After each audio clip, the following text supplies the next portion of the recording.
Many of you are sitting out there listening to these speeches with very little interest. You're looking around, you're looking down. It doesn't affect you that much.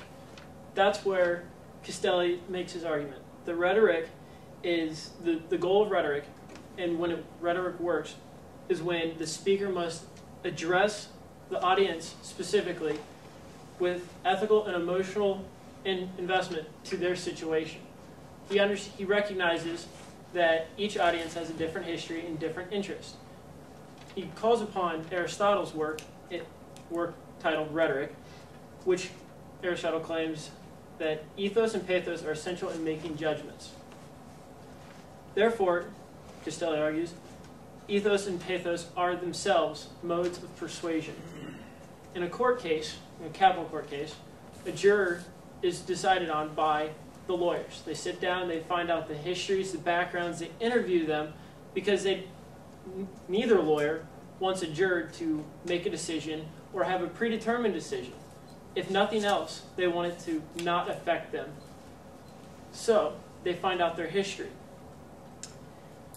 That's because we use emotion to understand our world, as Dr. Arthos brought up in his initial speech. Emotion drives our decisions. But the lawyer in a court case is not there to manipulate these emotions, as Aristotle argues. Rhetoric is far beyond manipulation of emotions. Rather, it's an art form. You create a judgment for your audience based on your logic and based on their emotional history and attachment, and you don't manipulate it, but you guide them. You lead them to make their decision the way you want them to. In the case of Braveheart, in William Wallace's famous speech, he has his troops out in front of him, and he persuades them, or leads them to make the decision that he needs them to make for his own argument.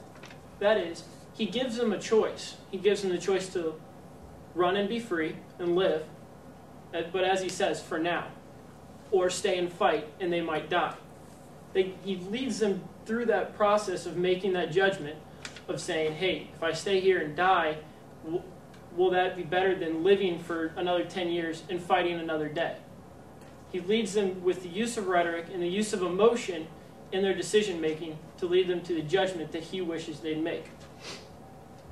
The speaker, though, in his appearance, also has an effect on the audience, which is the topic that Nick will get to here in a moment.